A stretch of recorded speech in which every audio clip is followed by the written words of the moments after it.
Alright, here's my treaty, the Treaty of Staffordshire. I will get into the introduction. The Great War was sparked when Austro-Hungarian Archduke Franz Ferdinand was killed in Serbia and caused nations to declare war on one another. So this was when Austro-Hungary declared war on Serbia, and then Serbia's allies declared war on Austro-Hungary, and it spiraled out of control. And then next thing you know, everybody, like every nation, is involved in this fighting in Europe at least. Causes of this war include militarism, alliances, imperialism, nationalism. The war was on a scale never seen before in human history. Okay, so this war was bigger than all the other previous wars in human history combined. Fighting included new technology like machine guns, tanks, and planes. So, new technology, the Industrial Revolution, caused this war to be massive. The deadly fighting drew on through 4 years of bloody stalemate in the trenches. Nobody could get to the other side. Nobody could take anything.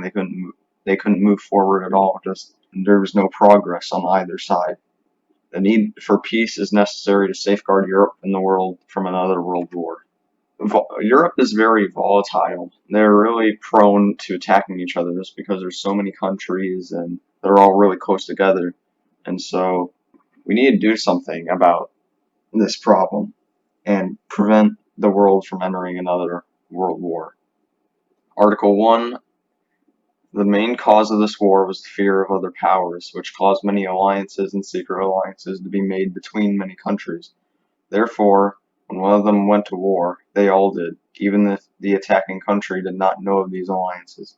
For example, I don't know, like Germany declares war on Britain or something, right? Well, if Britain has a secret alliance with Russia or something like that, for example, and Germany declares war on Britain, then all of a sudden Russia declares war on them out of nowhere, and then now you got three countries in it, and who knows, maybe like Russia has a secret alliance or an alliance, and then they get thrown in the war. It just goes on. This can be fixed by being transparent with fellow countries, no secret negotiations, and all diplomatic talks will be public and observable. So all talks of alliances or peace or anything will be public and will be observable by anybody. Nations will be part of a union if they so choose, and will agree to defend each other in case of attack, taking away the need for outside alliances. So here's my solution to this, is to form a union in Europe.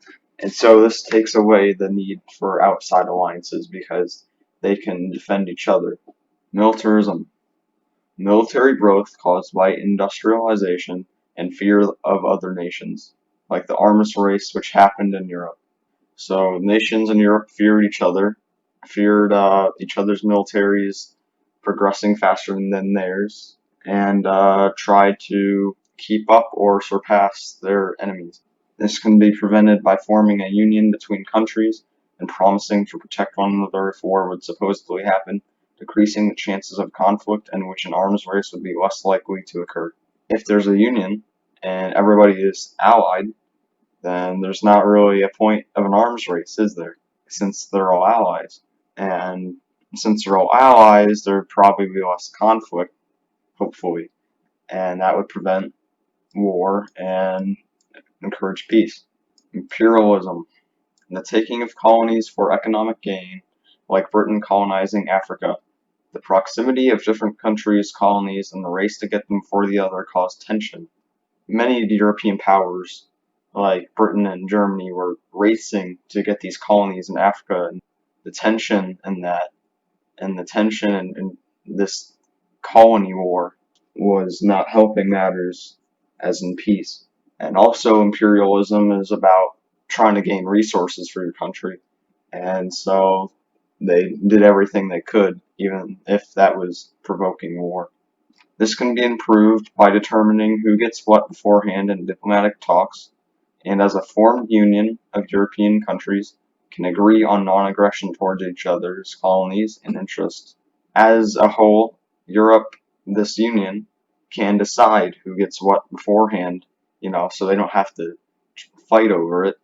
Instead, they can do it beforehand in diplomatic talks and talk to each other and agree peacefully. and they can also agree on non-aggression towards each other's colonies and interests that they have already talked about, and so that will encourage peace. Nationalism, a devotion to the interest and culture of one's nation, a belief that your nation is better than all others, like Germany thinking they are stronger than other nations. So basically, a country only thinking about themselves, wanting to get things for themselves like land, money, or like colonies. They really, that's all they care about. And so if they have to go to war over it, I think they'd just do that. Yeah, and so Germany, at the beginning of the war, they thought that they had this in the bag, right? They thought that they were going to win, and they even sent the German telegram to Mexico to try to invade America, right, from the south. And that's how confident they were that they were going to win this war. They branched off from Europe and started talking about and considering like other countries to invade. And so that tells you how nationalistic Germany was. This can be solved by sending representatives to a union conference which decide together on the interests of nations in the union while still considering the needs of those nations. At the union conference, they will consider the interests of every nation and include them, and they will decide together on what they should do, what nation should get what, and the nation's interests, and how to get to that without war, etc. The United States of America did not sign the Treaty of Versailles because it did not agree with the harsh punishment of Germany, and Woodrow Wilson wanted to prevent another world war by creating a League of Nations based off his 14 points, and that Germany should not be destroyed or blamed for the war. This treaty understands that Germany did not cause this war, because Germany didn't cause this war. It was between Austria-Hungary and Serbia, and they caused this war, not Germany. The League of Nations idea will be used in Europe, and the 14 points will be included. So the League of Nations idea, the Union, will be used in Europe. Germany will be allowed to join the League of Nations if they so choose, and will not be destroyed by massive reparations or taking land from them or colonies. They will still have to pay some reparations, but they won't be drowned in debt, and they won't lose their land. They will have to give back their land that they have taken, but they won't have any extra land removed. They will get to keep their colonies. Conclusion. This treaty will encourage world peace by implementing Wilson's idea of a League of Nations, a union in Europe, and by not punishing Germany harshly, and letting Germany be a member of the Union. So Germany can be a member if they choose, and will be allowed to talk in union conferences and be included. Representatives will be sent to union meetings to discuss each of their nation's concerns and interests, as well as economics and colonization. And so every nation will have their concerns and interests addressed, and representatives will be sent to union meetings to discuss each of their nation's concerns and interests, as well as economics and colonization, and will acknowledge and work to fix every concern. So every nation's concerns and interests in economy and colonization, they will all be acknowledged, and they will be talked about and worked on, and they will all try to work to fix every concern. So no concern will be ignored, and they will do their best to find the best answer for every country. The alliance of the Union as a whole will discourage European wars, since any nation showing aggression in the Union will not receive trade and if they decide to attack, they will face the Union. So this will discourage European wars in general just because they're all allied. There's no need for war if they're all allied. I mean, if they're all allied, then they're not enemies.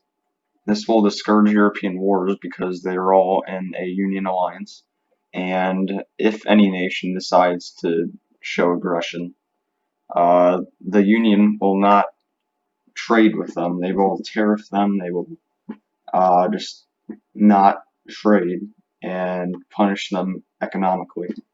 And if they decide to attack, they will face the entirety of the Union, because before, if they wanted to enter the Union, they would have to agree to defend each country. Militarism or an arms race will not need to happen because the Union already protects each country. So an arms race, there's no point in arms race since every country in the Union already protects each other. So there's not really a need of an arms race between each nation in the Union. And also, the US went from isolationist to one of the most powerful countries, because before World War One, America really wasn't formed very well. Their army was like in shambles. But World War One, America really like stepped up their game. Isolationist to having such a strong military that they helped win the war for Britain and France. And they went on to be a superpower because of that. Alright, I think that concludes my video. I hope you liked it. I hope I explained things okay.